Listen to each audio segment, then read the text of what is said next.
zacząć od pytania, gdzie jesteś i jak się czujesz? Wiemy, że choroba nie pozwoliła ci do nas przyjechać, chociaż były takie plany. Jak dzisiaj wygląda sytuacja? Alors, ça, on aimerait bien savoir où es-tu exactement et comment ça va? Parce on sait bien que c'est la maladie qui t'a empêché de venir. Alors, on veut bien savoir comment ça se passe aujourd'hui pour toi. Actuellement, déjà, je voudrais remercier ce beau public qui est là pour regarder le film et qui l'a vu. Et là, actuellement, je suis à Bamako et ça va beaucoup mieux. Et voilà, j'étais un peu fébrile en Europe. J'ai fait une crise de palu, mais là, ça va, je vais beaucoup mieux. Et je reprends même le voyage la semaine prochaine, en fait. Ça va beaucoup mieux. Na początku chciałbym podziękować publiczności za to, że przyszła i obejrzała mój film. W tym momencie jestem w Bamako i czuję się o wiele lepiej. Chorowałem na malarię, natomiast już jest na tyle lepiej, że w przyszłym tygodniu mogę zacząć znowu podróżować. Proszę Państwa, ja zacznę oczywiście od kilku swoich pytań, ale bardzo, bardzo serdecznie zapraszamy i zachęcamy Państwa do włączenia się do tej rozmowy. Ja będę Państwa prosił o zabranie głosu, jeżeli będą mieli Państwo ochotę, i będę podchodził z mikrofonem już za chwilę. Także jeżeli ktoś ma jakieś pytanie, to proszę się zgłaszać. A chciałem zacząć od pytania o tło polityczne i społeczne tego filmu. Oczywiście trochę o nim wiemy, ale chyba dobrze byłoby usłyszeć o nim od kogoś, kto wie o tym o wiele więcej. Dlaczego właśnie Mali jest tak ważnym punktem na mapie dla uchodźców i uchodźczyń i co tam się tak naprawdę w tym momencie dzieje? J'aimerais bien commencer par la question sur le fond politique et social de ton film. On en sait un peu, mais toi qui es vraiment spécialiste, est-ce que tu peux nous en dire un peu plus? Pourquoi Mali est si important pour les migrants et les migrantes? Pourquoi ils se dirigent vers le pays et qu'est-ce qui se passe là-bas en ce moment? Oui, moi, ce qui me donne envie de faire le documentaire, c'est aussi l'engagement politique en fait qu'on peut ressortir là-dedans et aussi permettre à ce que les gens puissent prendre conscience d'une réalité. Alors pour ce film, pour moi, je pense que les migrants ils se dirigent au Mali parce que déjà Gao se trouve dans une zone qui n'est pas totalement contrôlé parce que le désert, il est vaste. Et le nord du Mali se trouve à dominance avec des groupes extrémistes et tout ça. C'est vrai qu'il y a différentes armées, il y a l'armée française, d'autres armées et tout ça. Mais c'est une zone qui n'est pas assez bien contrôlée, qui permet un trafic rapide pour arriver dans les pays maghrébins tels que l'Algérie, la Libye et autres, pour ensuite aller en Italie ou en Espagne. Donc, c'est ce qui pousse beaucoup plus les migrants à emprunter cette route. Et pour le film, politiquement, moi, je trouve que c'est assez engagé parce que ça parle de quelque chose dont les gens voient de loin et dont ils s'y intéressent pas. Et ce film permet de mettre à lumière en fait tout ce qui se passe dans cet espace qui est et voilà enseveli par pas mal de groupes armés, de trafic humain, de vente d'armes, de drogue, mais aussi voilà d'enrôlement dans des groupes extrémistes et djihadistes et tout ça. Et ces migrants sont des proies faciles en fait pour ces groupes extrémistes. To, co popchnęło mnie do tego filmu, do stworzenia tego dokumentu, to narastająca w tym kraju i w tym regionie wściekłość związana z prowadzoną polityką. I chciałem przez to dać ludziom szansę na zdobycie pewnej świadomości odnośnie tego, jak wygląda tam rzeczywistość.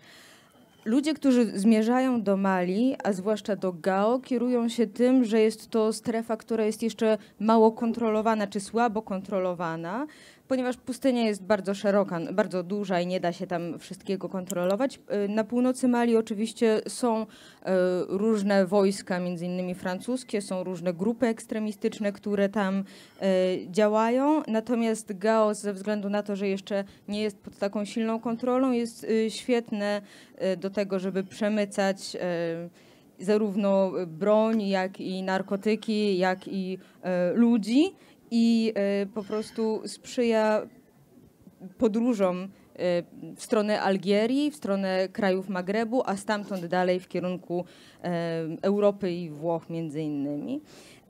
Jeśli chodzi o tło polityczne, to zazwyczaj są to sprawy, które ludzie obserwują z daleka i ja chciałem naświetlić ten problem, żeby zwiększyć świadomość, żeby ludzie zainteresowali się tym, co się tam dzieje, właśnie tym przemytem różnego rodzaju i działalnością różnych grup ekstremistycznych właśnie czy dżihadystów, których ofiarą bardzo często padają migranci.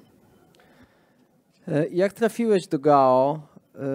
Ile tam spędziłeś czasu i czy trudno, czy łatwo było tam pracować? Jak byłeś przyjmowany przez osoby, które prowadzą ten obóz i przez osoby, które tam przebywają? Alors, pourquoi Gao? Et comment tu as trouvé cet endroit? Combien de temps tu as passé à filmer? Est-ce que c'était facile ou difficile de travailler là-bas? Comment tu as été accueilli dans cette maison du migrant? Alors, Gao, c'est vraiment un coup de chance et la maison du migrant aussi, c'est un coup de chance parce que au début du projet, je savais que je voulais faire un film sur la thématique de l'immigration. Et je savais que je voulais utiliser des images poétiques et aussi flegmatiques, mais aussi monstrueuses, en fait, du désert pour exprimer ce que je voulais. Mais en ce moment, je ne savais pas l'existence de la maison du migrant. C'est lors d'un atelier en décembre 2018 que j'ai appris l'existence de la maison du migrant. Et tout de suite, j'ai été capté, en fait, par ce qu'on racontait là-dessus. Et dès fin décembre, j'ai décidé de m'y rendre et de découvrir ce lieu. Et quand je suis arrivé, j'ai su immédiatement que cet endroit serait le protagoniste du film. Oui, comme tout tournage, au début, c'est assez difficile en fait, parce que c'est des personnes fragiles qu'on filme, des gens qui veulent partir, qui se cachent pour partir ou même qui sont revenus parce qu'ils ont échoué et ils ne veulent pas qu'ils soient vus comme ça. Donc, filmer ces personnes, c'est assez délicat. Donc, ça demande beaucoup de patience, beaucoup de temps d'explication du projet et aussi accepter qu'ils acceptent ou pas également d'être filmés, en fait. Donc, je pense que la patience a beaucoup payé et c'est ainsi qu'on a commencé à tourner fin 2018 jusqu'en mi-2020 sur 5 sessions de tournage. Jusqu'au mai 2020, oui? C'est ça. Gao i ten dom migrantów, który tam widzieliśmy, to było prawdziwe szczęście, że na to trafiłem, prawdziwa okazja. Od początku tego projektu chciałem zrobić film o migrantach i o migracji i chciałem, żeby to był film poetycki, taki flegmatyczny, ale jednocześnie ukazujący monstrualność pustyni i chciałem to wyrazić obrazem. Jednocześnie nie wiedziałem wtedy, że coś takiego jak taki dom istnieje. I w 2018 roku odkryłem jego istnienie i poznając jego historię, zafascynowałem się nim i tym, co się tam dzieje. Pojechałem tam w grudniu 2018 roku i wtedy zorientowałem się, że to miejsce będzie prawdziwym bohaterem mojego filmu. Na początku kręcenie oczywiście było trudne, ponieważ osoby, które tam mieszkają i przebywają, są w bardzo delikatnej sytuacji, w bardzo delikatnej kondycji. Ukrywają się, chcąc przeprawić się przez pustynię, albo dlatego, że poniosły porażkę i po prostu im się to nie udało i nie chcą się pokazywać w takiej sytuacji, czy nie chcą być pokazywane. Wymagało to dużo cierpliwości, dużo tłumaczenia, na czym polega mój projekt, a także zgody na to, żeby oni mogli przyjąć lub odrzucić propozycję bycia filmowanym. I ta cierpliwość się opłaciła. Pod koniec 2018 zacząłem filmować i filmowałem do maja 2020 roku w czasie 5 pobytów. Ten film ma co najmniej kilkoro bohaterów. No, z tego, co mówisz i z tego, co sami wiemy o takich miejscach, wiadomo, że są to ludzie pod bardzo dużym stresem, po ciężkich przejściach. Jak budowałeś relacje z nimi? Jak udało ci się uzyskać tak duży poziom zaufania, że pozwalali ci być z kamerą nawet w trudnych, intymnych momentach? On voit très bien que ce film a plusieurs héros, mais on sait aussi que ces gens se trouvent dans une situation d'un grand stress, d'une grande pression, après des expériences difficiles. Comment as-tu pu construire cette confiance et construire des relations avec eux parce qu'ils t'ont vraiment confié des moments difficiles et des moments très intimes? Oui, c'est vrai que c'était assez fort en fait l'instant de filmage et d'observation. Je pense que tout cela dépend de la patience en fait, la patience d'écoute, la patience avant de filmer et aussi l'échange que tu as avec les gens en leur expliquant réellement ce que tu veux faire. Ça les motive à être engagés aussi pour le film et quand tu es là à chaque fois avec eux, tu manges avec eux, tu dors avec eux, tu discutes avec eux. Et à partir du moment où tu sors de la caméra, ils oublient la présence de la caméra, en fait, parce que tu fais partie d'eux, en fait. Et la caméra devient un autre personnage, en fait, parmi eux.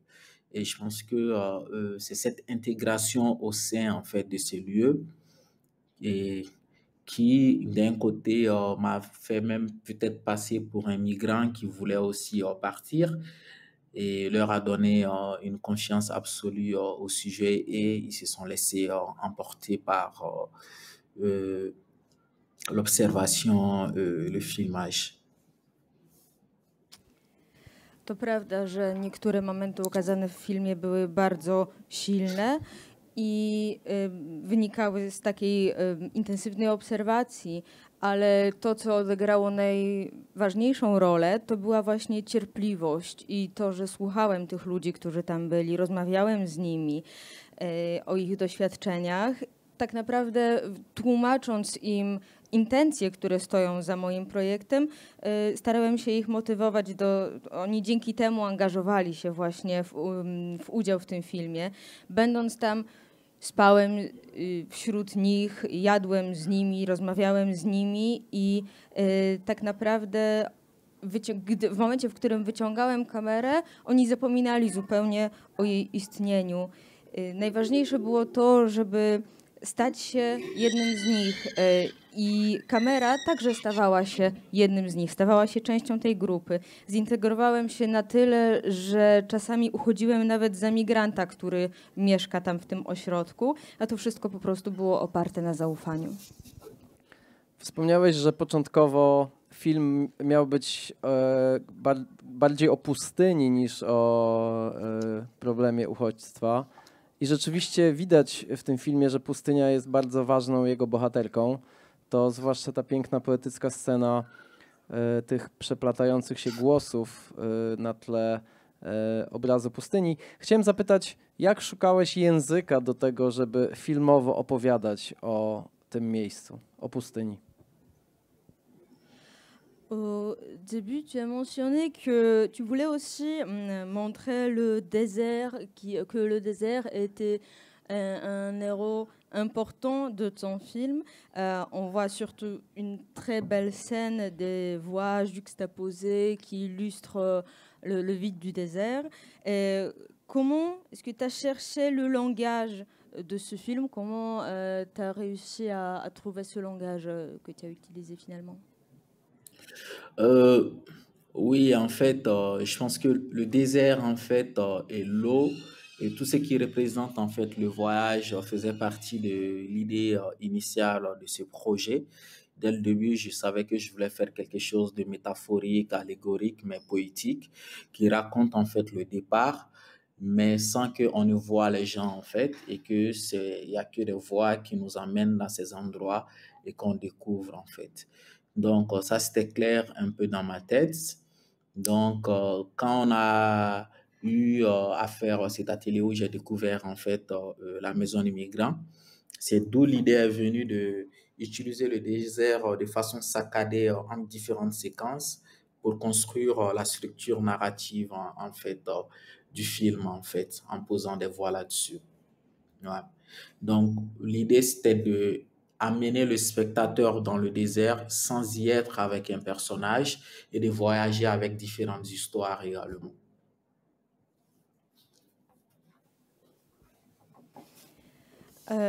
Od początku chciałem, żeby pustynia, woda i podróż były takimi głównymi motywami, które nas prowadzą. Chciałem stworzyć film metaforyczny, poetycki, taki, który ukazywałby pustynię, niekoniecznie ukazując obecnych na niej ludzi, tylko za pomocą głosów tam obecnych. Gdy odkryłem ten dom migrantów, starałem się pokazać czy użyć pustyni w taki rwany sposób, który stanowiłby raczej strukturę narracyjną całego filmu, oczywiście dodając do tego głosy z OFF-u.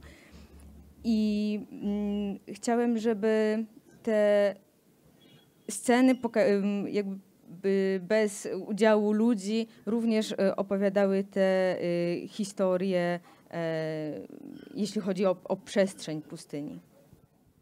Proszę Państwa, tak jak wspominałem na początku, chciałem też Państwa poprosić o głosy. Jeżeli mają Państwo jakieś pytania, jakieś komentarze, to bardzo proszę, proszę sekundę poczekać, ja podejdę z mikrofonem, żeby reżyser nas słyszał. Il y a une question du public. Ok. Ja mam pytanie, ponieważ po obejrzeniu właśnie dokumentu i bardzo łatwo zauważyć, że jest to bardzo ciężkie od strony psychologicznej dla ludzi, którzy przebywają w tym ośrodku. Chciałam zapytać, czy Caritas, bo to był ośrodek właśnie Caritasu, oferuje jakąkolwiek wsparcie psychologiczne, profesjonalne dla tych ludzi, którzy tam mieszkają? To jest jedno pytanie i może zadam od razu drugie. Czy znasz może dalsze losy Eszter, którą przedstawiłeś właśnie w dokumencie i czy udało jej się znaleźć pracę w Algérii i jak wyglądały dalsze jej losy, czy w jakiś sposób masz z nimi kontakt? Dziękuję bardzo. Alors, il y a deux questions.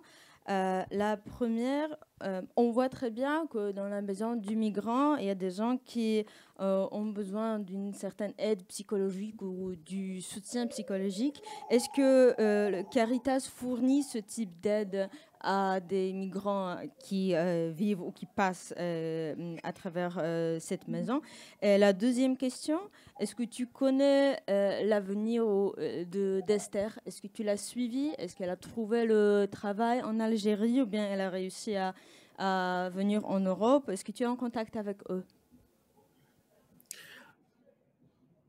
Oui, en fait, pour la première question, effectivement, en fait, le travail de la maison du migrant, c'est l'accueil et le soin, le temps de se rétablir pour continuer ou rentrer en famille, en fait. Donc, il y a des migrants qui arrivent complètement malades, soit des malades psychologiques pour des traumas, soit physiquement qui arrivent avec des séquelles, ou bien qui arrivent complètement abattus. Donc, on leur donne un temps de rétablissement avec des soins et minimum qu'ils ont en fait là-bas pour les permettre en fait de regagner une certaine santé et de décider de continuer ou de rentrer en fait. Pour la deuxième question, s'agissant d'Esther, oui, Esther, nous l'avons cherchée. Il fut un temps où on l'avait perdue de vue.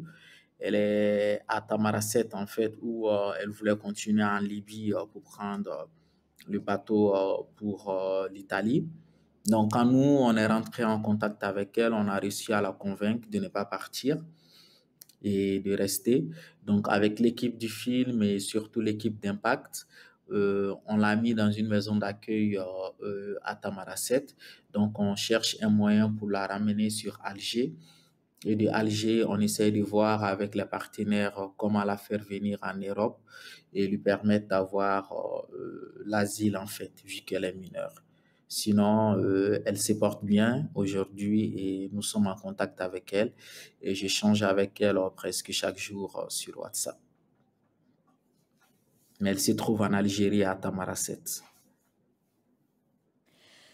Odpowiedź na pierwsze pytanie jest taka, że praca Domu Migrantów polega właśnie na zapewnieniu tym osobom, które tam przychodzą, różnego rodzaju pomocy na czas, w którym oni tam przebywają i ta pomoc głównie polega na tym, żeby te osoby mogły się troszeczkę ogarnąć, troszeczkę podbudować albo przed podróżą przez pustynię, albo wracając do swojego kraju.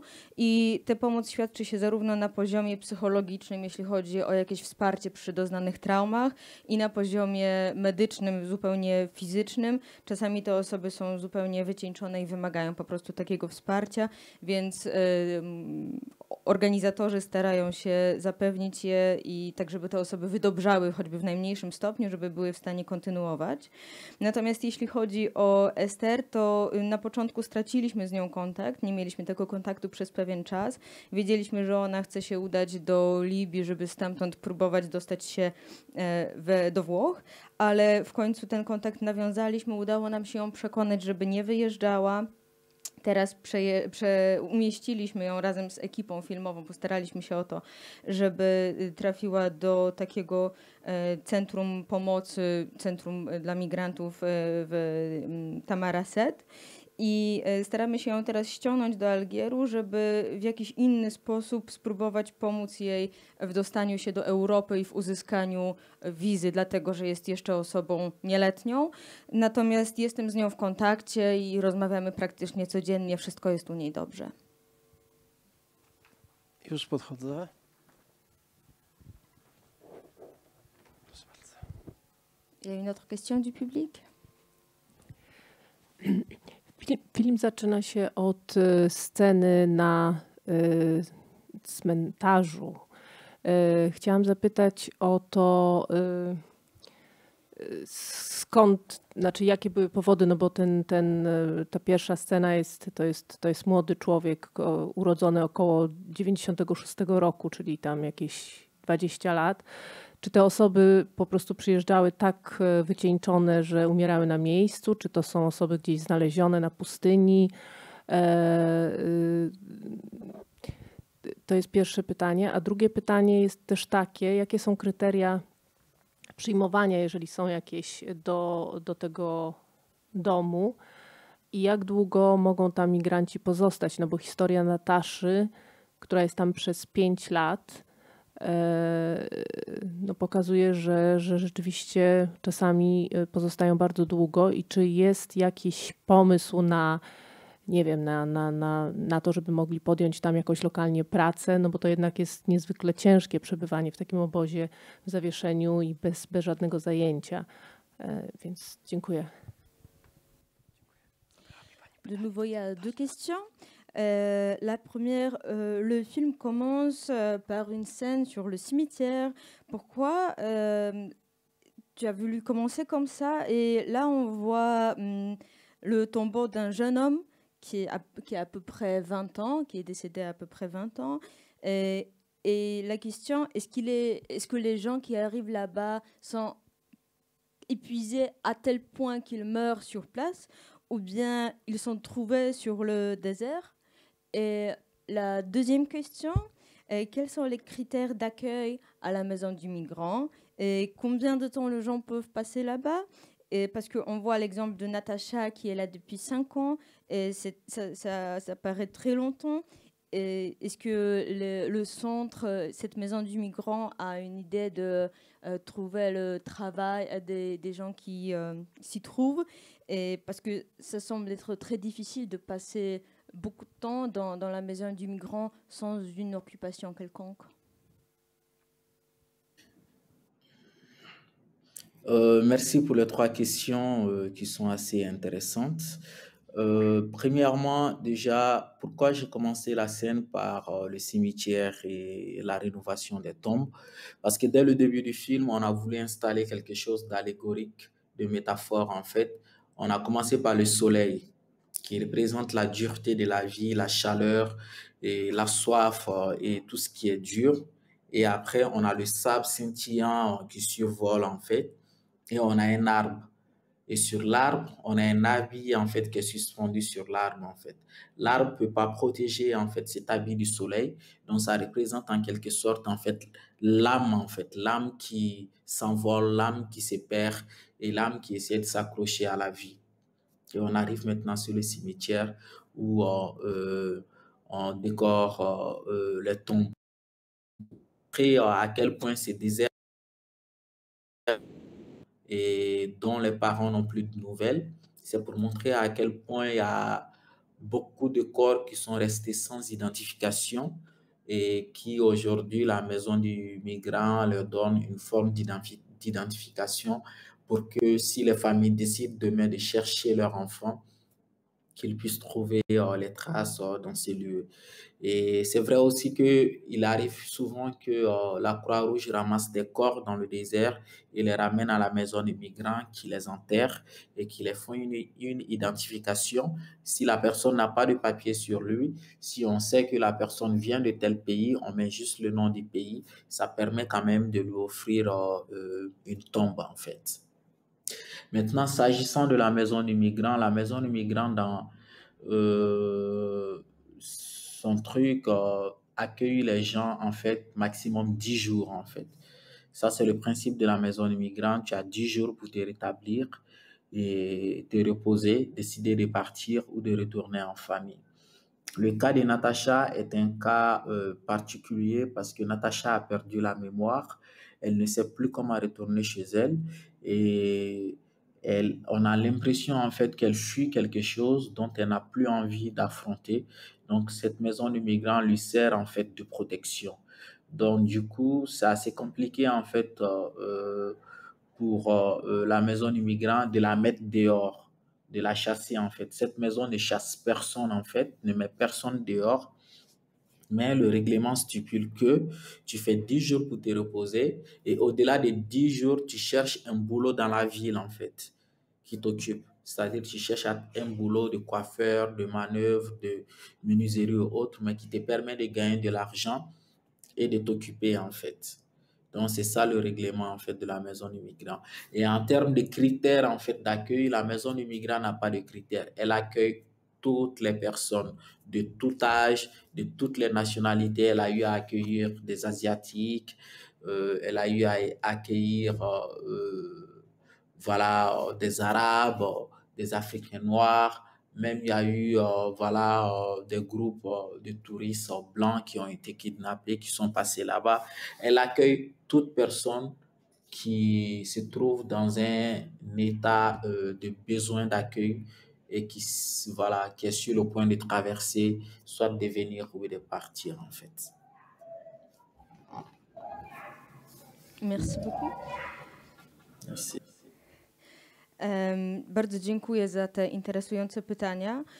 Chciałem zacząć ten film od pewnej alegorii, od metafory. I na początku widzimy tam słońce, które symbolizuje jednocześnie długość życia, ale też upał, ale także pragnienie. Widzimy piasek, który ulatuje i widzimy drzewo. Drzewo chroni przed słońcem, ta tkanina, która tam wisi, chroni nas przed słońcem i tak naprawdę jest to taka metafora duszy, która chciałaby się unieść, która chciałaby się zbliżyć w stronę życia. I potem trafiamy na cmentarz. I na tym cmentarzu rzeczywiście mamy bardzo młode osoby, osoby, których tożsamości czasami nie znamy. I dlatego tutaj takie są w ośrodku metody, żeby pozwalać rodzinom na ewentualne odszukanie tych swoich bliskich podróżujących, żeby oni mogli się czegoś o nich dowiedzieć. Dom migrantów stara się właśnie zapewniać taką możliwość identyfikacji, ale czasami rzeczywiście Czerwony Krzyż znajduje ciała na pustyni i przywozi je do tego domu, tak żeby pracownicy Caritasu mogli te ciała pochować. Jeżeli nie udaje się zidentyfikować takiej osoby, jeżeli nie ma ona żadnych dokumentów przy sobie, a na przykład wiadomo z jakiego kraju pochodziła, to wtedy na takiej tabliczce umieszcza się chociażby nazwę tego kraju, żeby ta osoba miała godny grób. Jeśli chodzi o drugie pytanie, to w domu migrantów można przebywać maksymalnie 10 dni i taka jest zasada, żeby wydobrzeć, żeby odpocząć, żeby podjąć decyzję, czy chce się kontynuować podróż, czy chce się wrócić. Natasza to jest wyjątek, dlatego że straciła pamięć i tak naprawdę nie wiadomo skąd przyszła i dokąd idzie, ona sama tego nie wie. Nie potrafi też wrócić do domu i tutaj w tym wypadku mamy wrażenie, że ona boi się z czymś skonfrontować. Dlatego dom migrantów jest takim miejscem, które zapewnia jej ochronę. I jednocześnie nie chce jej wystawić za drzwi, nie chce jej w żaden sposób wygnać. Nikogo dom migrantów nie wyrzuca. Natomiast z zasady można tam spędzić 10 dni i po 10 dniach należałoby znaleźć sobie jakąś pracę w Gao, w okolicznym, w tym mieście. Można pracować jako fryzjer, jako stolarz, byleby mieć jakieś zajęcie, które przynosi dochód. Jeśli chodzi o kryteria, to nie ma żadnych kryteriów. Absolutnie każdy jest przyjmowany, niezależnie od wieku, niezależnie od narodowości. Dom migrantów przyjmował już ludzi z Azji, Arabów, ludzi z czarnej Afryki, a nawet białą wycieczkę, która została porwana i której udało się do tego domu dotrzeć, czyli przyjmuje wszystkich, którzy potrzebują pomocy, niezależnie od tego, w którym kierunku się przemieszczają. Proszę Państwa, czy mają Państwo jeszcze jakieś pytania? Ja mam jeszcze jedno pytanie polityczne. Takim często powtarzanym w Europie argumentem środowisk antyimigranckich jest argument, że Europa będzie pomagać na miejscu, czyli właśnie w Afryce, w krajach, skąd imigranci pochodzą. Chciałem się zapytać, czy tą wielką europejską pomoc rzeczywiście widać w Gao i w tego typu miejscach. I mam świadomość, że niestety jest to pytanie retoryczne, więc prawdziwe pytanie będzie chyba takie, czy taka pomoc rzeczywiście coś by dała i czy zatrzymałaby pochód uchodźców dążących do Europy. Alors, le modérateur, cette fois, il y a une question politique. En Europe, il y a beaucoup de groupes anti-immigrants qui proclament que l'Europe veut aider sur place, aider les migrants sur place dans leur pays d'origine. Est-ce que cette aide européenne est visible en Afrique? Et j'ai l'impression que c'est une question rhétorique, malheureusement. Alors, une vraie question, est-ce que l'aide européenne serait capable d'arrêter le voyage des migrants vers l'Europe?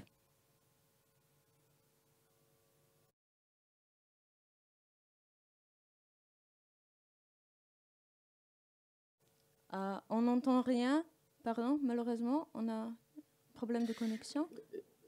Je dis, oui, vous m'entendez là? Je disais en fait que si je devais donner mon avis là-dessus, en fait, je dirais que personne ne peut empêcher une personne de voyager. Quelle que soit l'aide en fait qu'on accorde à cette personne, le voyage est un besoin humain. Les êtres humains se sont déplacés tout le temps et ils continueront de se déplacer quels que soient les risques. Et ça, personne ne peut l'empêcher. Quels que soient des milliards qu'on peut injecter dans l'immigration, les gens vont continuer à bouger. C'est pas, je pense que c'est pas ça la meilleure politique en fait, parce que les gens partent pour plusieurs raisons. Il y a des gens qui partent parce qu'ils ont besoin de découvrir, il y a des gens qui partent parce qu'ils ont besoin de liberté, il y a des gens qui partent parce qu'il y a la pauvreté, parce qu'il y a un manque d'emploi, parce que la politique du pays ne marche pas, parce qu'il y a la guerre, parce qu'il y a la famine. Et il y a des gens comme Esther qui partent parce qu'ils ont juste besoin d'être libres. Et pour eux, partir veut dire libre, en fait.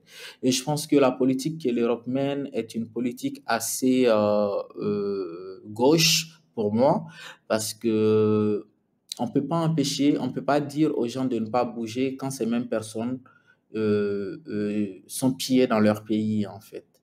Quand leurs ressources sont pillées, quand on crée les moyens pour qu'ils s'entretuent entre eux avec la guerre et on les demande de ne pas bouger alors que de l'autre côté, on s'enrichit sur leur dos. C'est pas possible, en fait. C'est une politique qui ne peut et qui ne pourra pas marcher, en fait.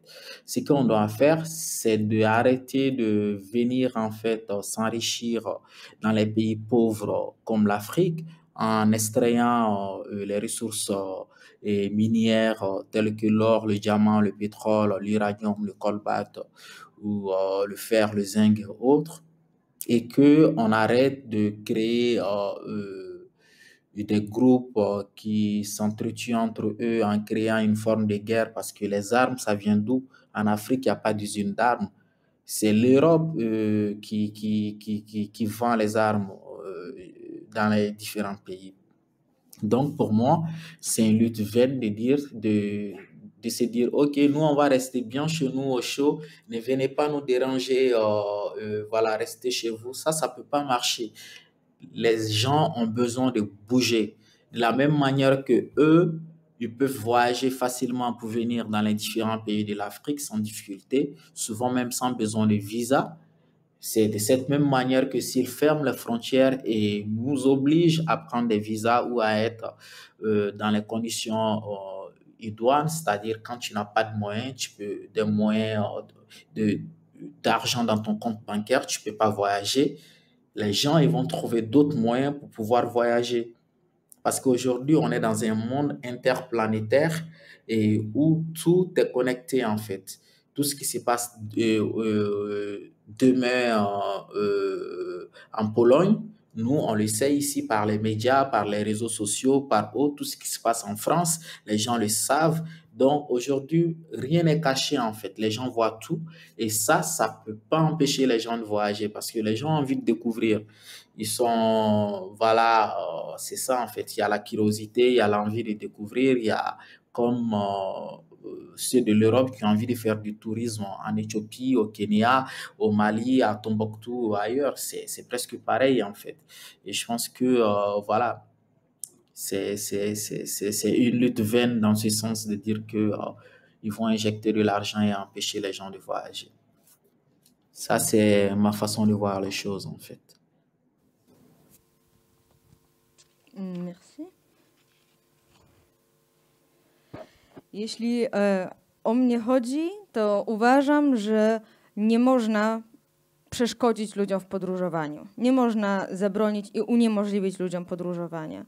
Ludzie podróżowali zawsze, jest to bardzo ludzka potrzeba i niezależnie od miliardów, które będą przelewane i wstrzykiwane w kolejne kraje Afryki, ludzie ciągle będą podróżować z różnych powodów. Niektórzy chcą odkrywać, niektórzy dążą do wolności, niektórzy uciekają przed biedą, przed brakiem miejsc pracy, przed wojną, przed głodem. Ester na przykład chciała wyjechać, bo szukała swojej wolności. W ten sposób chciała odnaleźć swoją wolność. Jeśli chodzi o politykę Europy, to dla mnie ona jest bardzo lewicowa, natomiast nie przeszkodzi ludziom w podróżowaniu. Myślę, że przede wszystkim uciekają oni przed łupieniem ich krajów, przed tworzeniem grup, które się wzajemnie zabijają i myślę, że to, co należałoby zrobić, to, co Europa powinna zrobić, to przestać bogacić się kosztem biednych krajów, przestać bogacić się na naszych plecach kosztem naszej pracy, przestać łupić nasze zasoby naturalne, takie jak złoto, jak żelazo, jak diamenty, między innymi, przestać tworzyć grupy, które się wzajemnie zabijają i które są sztucznie tworzone, ponieważ Afryka nie ma broni. Skąd jest broń w Afryce? To Europa sprzedaje broń do Afryki, więc uważam, że ta walka cała idzie na marne, bo to jest niesprawiedliwe, że Europa siedzi sobie wygodnie u siebie w domu i mówi, dobra, to wy teraz zostańcie u siebie. Jednocześnie, jeżeli uniemożliwimy, w tym momencie w krajach Afryki można podróżować między różnymi państwami i często nie wymaga to wizy. Natomiast jeżeli granice zostaną zamknięte, to ludzie znajdą sobie inne sposoby na podróżowanie. Dzisiaj wszystko jest ze sobą połączone. Żyjemy w świecie tak naprawdę, który jest trochę ponadpaństwowy i jeżeli coś się jutro wydarzy w Polsce czy we Francji, to my tutaj będziemy o tym wiedzieli. Ludzie wszystko widzą, dzisiaj niczego nie da się ukryć. I dlatego właśnie podróżują, że mają ochotę coś odkryć z ciekawości. Jednocześnie, tak jak często zdarza się to białym ludziom z powodów turystycznych.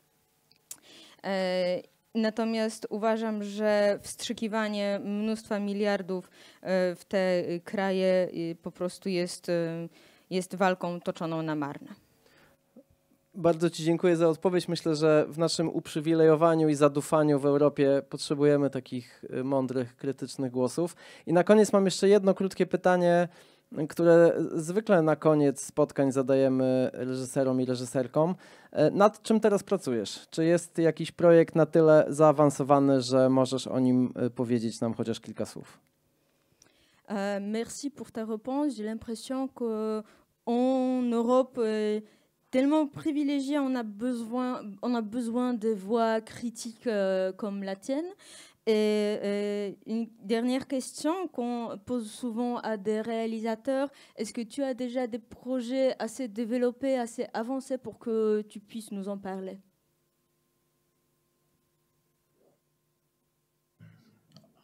Le micro? Oui, oui, c'est bon. Oui, absolument, parce que je suis aussi producteur en fait. J'ai des projets en cours en tant que producteur sur lesquels je suis en train de bosser. Et là, je suis en tournage également pour mon prochain film, qui est presque une aventure en fait. Je suis en fait un groupe d'orpailleurs qui ont creusé un puits à 65 mètres de profondeur dans la terre et qui espèrent trouver l'or en fait. Donc le film se passe à l'intérieur du puits où les rêves se croisent avec assez de douleur et par rapport au travail qu'ils font dans la profondeur en fait du puits. Après, je suis sur des projets en développement, d'autres en production. Là, je viens de finir 3 courts-métrages que je dois rendre à Al Jazeera. Et voilà, après, il y a des projets de long-métrage fiction qui sont en développement et tout ça. Ouais. Merci.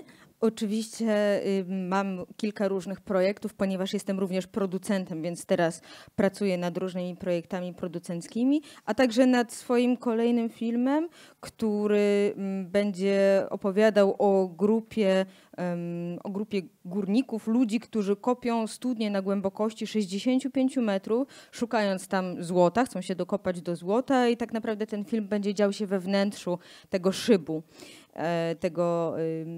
Tej wykopanej dziury. Jednocześnie będzie ukazywał marzenia, które ścierają się tam z bólem i z ciężką pracą tych ludzi na głębokości.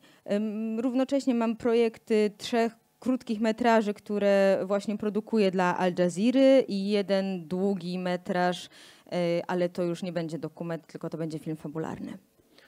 Chcieliśmy Ci bardzo serdecznie podziękować za Twój film, który jednocześnie jest poetycki i znacząco polityczny. Trzymamy kciuki za Twoje kolejne projekty i mamy nadzieję, że będziemy mogli je zobaczyć w Polsce. Dziękujemy Ci bardzo, a Państwa poproszę jeszcze o oklaski, ale już po tłumaczeniu. Merci beaucoup pour cette Q&A. Merci pour ton film qui est à la fois poétique et très politique. On croise les doigts pour tes projets suivants et on espère bien pouvoir les screener et les voir en Pologne. Merci beaucoup. Merci.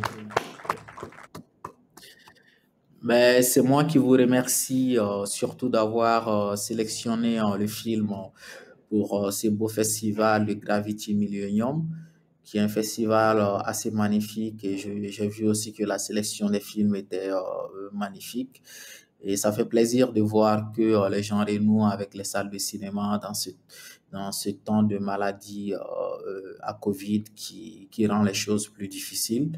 Et je remercie le public d'être venu voir le film, d'être resté aussi pour écouter le débat.